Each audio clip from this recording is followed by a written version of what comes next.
Duta Besar Uni Eropa Vincent Piquet telah menyatakan, terkait hilirisasi dan larangan ekspor biji nikel, Indonesia mesti mematuhi aturan-aturan WTO. Namun hingga kini, Indonesia masih melakukan banding atas putusan Badan Penyelesaian Sengketa atau Dispute Settlement Body, DSB, World Trade Organization, WTO, tentang kebijakan pemerintah Indonesia, terkait larangan ekspor nikel yang disengketakan oleh Uni Eropa. Perlu diketahui, bahwa posisi Indonesia dan Uni Eropa di forum panel WTO setara, karenanya Uni Eropa harus menghormati Indonesia, jangan terkesan mendikte Indonesia, sementara proses sengketa masih berlangsung. Uni Eropa seolah-olah sudah merasa menang. Padahal, faktanya putusan WTO tersebut belum final, karena Indonesia masih melakukan upaya banding. Dalam tata krama diplomatik, seorang dubes tidak etis mengeluarkan pernyataan seperti itu. Dubes Uni Eropa mengeluarkan pernyataan yang mendahului putusan final WTO, dapat dimaknai sebagai upaya membangun opini dan mengintervensi WTO. Seharusnya, Uni Eropa menahan diri, menunggu putusan final WTO.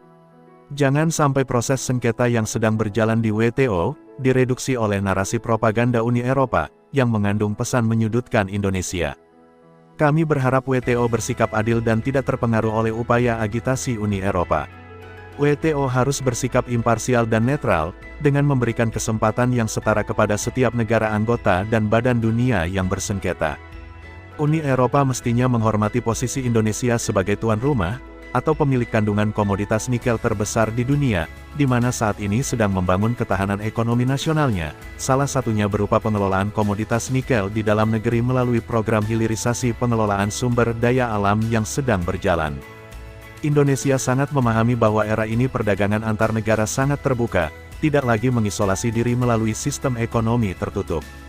Kebutuhan barang dan jasa antar negara sudah saling terkoneksi, komoditas suatu negara dapat dirasakan kemanfaatannya oleh negara lain.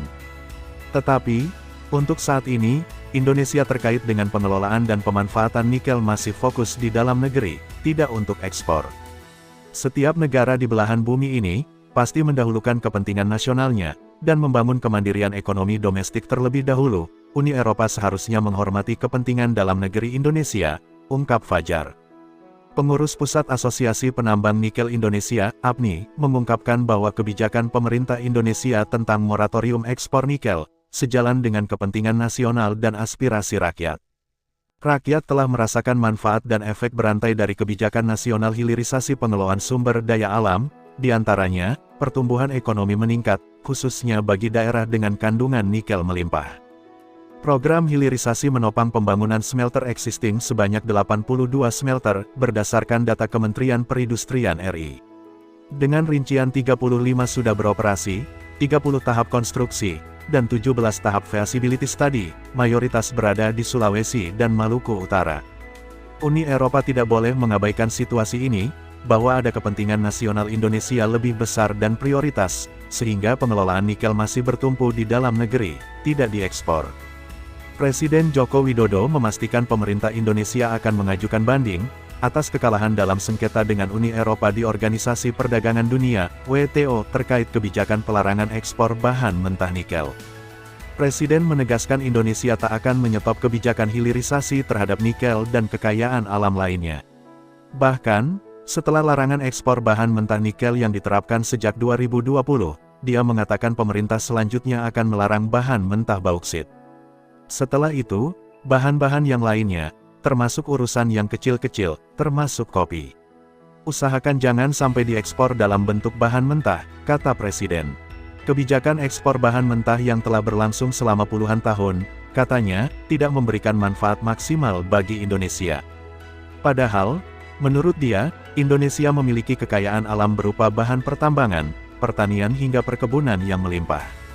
Kekayaan alam itu seharusnya dioptimalkan melalui hilirisasi guna meningkatkan kemakmuran rakyat. Oleh karena itu, Indonesia telah dan akan terus menerapkan kebijakan hilirisasi. Presiden Jokowi juga memerintahkan jajarannya untuk terus mencari investor agar pendanaan dalam program hilirisasi dapat mencukupi.